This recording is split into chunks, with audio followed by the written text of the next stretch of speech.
میرا قرآن قرآن قرآن.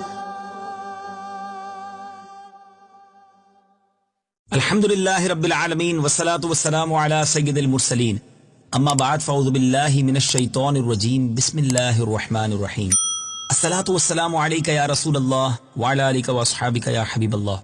الصلاة والسلام علیکہ یا نبی اللہ وعلی آلکہ واصحابکہ یا نور اللہ. میٹھے میٹھے اسلامی بھائیوں اور مدنی چینل کے ناظرین، سلسلہ ہے ایک قصہ ہے قرآن سے. قرآن ہے میرا رہنما، قرآن شفا ہے، نور ہے قرآن، جلا دل کی میرا قرآن، رضا رب کی میرا قرآن قرآن قرآن.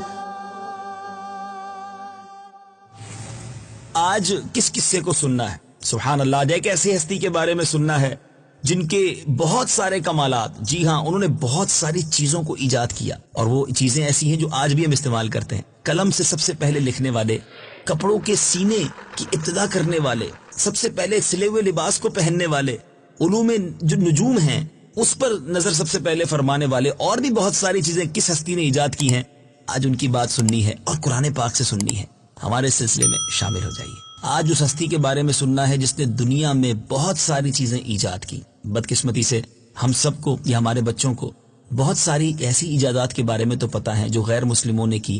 بلب کس نے ایجاد کیا، جہاز کس نے بنایا، ٹرین کس نے بنائی، ٹائر کس نے بنایا. لیکن کیا آپ کو معلوم ہے کہ سب سے پہلے قلم کس نے ایجاد کیا؟ قلم سے لکھنا کس نے شروع کیا؟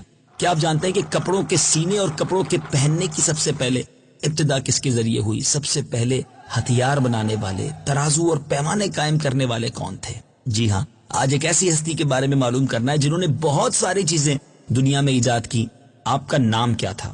آپ کا نام اخنوخ ہے، اور آپ حضرت نوح علیہ السلام کے والد کے دادا ہیں. کس کی بات ہو رہی ہے؟ جی ہاں، اللہ کے نبی حضرت ادریس علیہ السلام کی بات ہو رہی ہے. ہم تو شاید ان کا یہ نام نہیں جانتے تھے، ہم تو حضرت ادریس کو یہی سمجھتے ہیں کہ ان کا نام ادریس تھا. نہیں، آپ کا نام اخنوخ، اور حضرت آدم علیہ السلام کے بعد آپ ہی پہلے رسول ہیں. آپ کے والد حضرت شیس بن آدم علیہ السلام ہیں. سب سے پہلے جس شخص نے قلم سے لکھا وہ آپ ہی ہیں. کپڑوں کے سینے اور سلے ہوئے کپڑے پہننے کی ابتدا بھی آپ ہی سے ہوئی. اس سے پہلے لوگ جانوروں کی کھالیں پہنتے تھے. سب سے پہلے ہتھیار بنانے والے، ترازو اور پیمانے قائم کرنے والے، اور علم نجوم اور حساب میں نظر فرمانے والے بھی آپ ہی ہیں.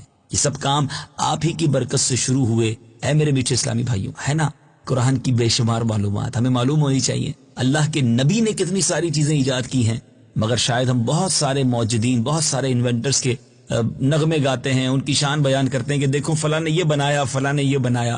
میرے رب کا قرآن ہمیں بتا رہا ہے، ہمیں قرآنی معلومات یہ بتا رہی ہے کہ اللہ کے نبیوں نے، ہمارے بزرگوں نے کیا کچھ ایجاد کیا ہے.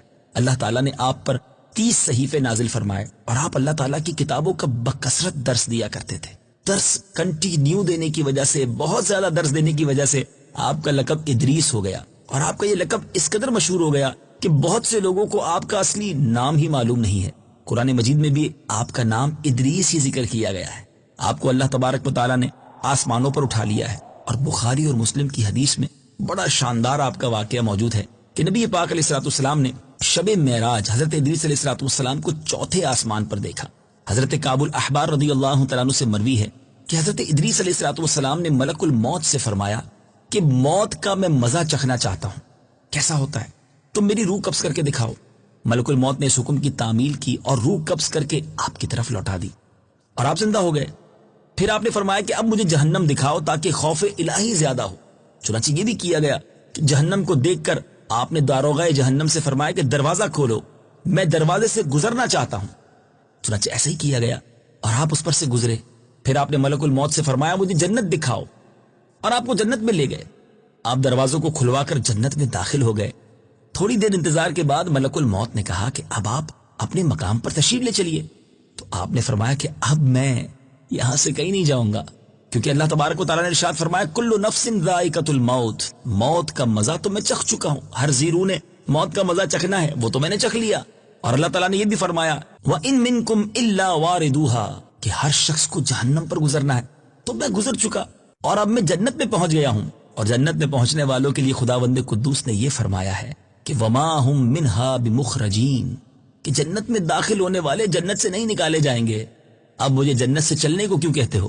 اللہ تبارک و تعالیٰ نے حضرت ملک الموت کو وحی بھیجی کہ ادریس علیہ السلام نے جو کچھ کیا میرے اذن یعنی میری اجازت سے کیا، اور وہ میرے ہی اذن سے جنت میں داخل ہوئے ہیں، لہٰذا تم انہیں چھوڑ دو، وہ جنت ہی میں رہیں گے. چنانچہ حضرت ادریس علیہ السلام آسمانوں کے اوپر جنت میں ہیں اور زندہ ہیں. ویسے تو تمام انبیاء زندہ ہیں، مگر آپ کی حیات طیبہ، ظاہری حیات طیبہ کے ساتھ آپ موجود ہیں. حضرت ادریس علیہ السلام کے آسمانوں پر اٹھائے جانے اور ان کو ملنے والی نعمتوں کا مختصر اور اجمالی تذکرہ قرآن مجید کی سورہ مریم میں موجود ہے. آئیے قرآن پاک کی ان مبارک آیتوں کی تلاوت سنیے اور اپنے دلوں کو فیضان قرآن سے منور کیجیے. وَاذْكُرْ فِي الْكِتَابِ إِدْرِيسَ إِنَّهُ كَانَ صِدِّيقًا نَبِيًّا. ترجمہ: اور کتاب میں ادریس کو یاد کرو، بے شک وہ بہت ہی سچا نبی تھا. وَرَفَعْنَاهُ مَكَانًا عَلِيًّا. ترجمہ: اور ہم نے اسے ایک بلند مقام پر اٹھا لیا. أُولَئِكَ الَّذِينَ أَنْعَمَ اللَّهُ عَلَيْهِمْ مِنَ النَّبِيِّينَ مِنْ ذُرِّيَّةِ آدَمَ. ترجمہ: یہ وہ انبیاء ہیں جن پر اللہ نے احسان کیا، جو آدم کی اولاد میں سے ہیں. سبحان اللہ. اسے سیکھنے کو کیا ملا؟ حضرت ادریس علیہ السلام کے واقعے سے یہ ہدایت اور سبق ملتا ہے کہ اللہ تبارک و تعالیٰ کا رسولوں اور نبیوں پر کتنا بڑا فضل و کرم اور انعام و اکرام ہے.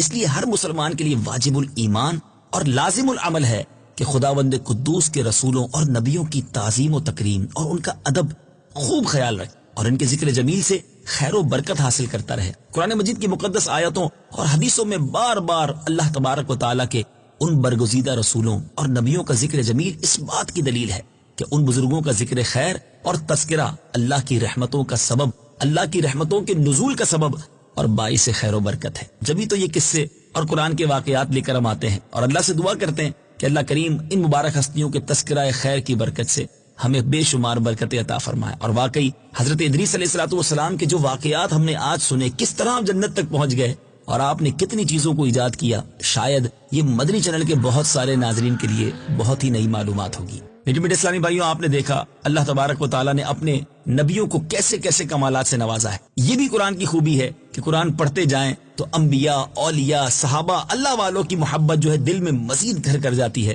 اللہ تبارک و تعالیٰ سے دعا ہے کہ رب کریم اپنے پسندیدہ بندوں سے ہمیں سچی محبت عطا فرمائے.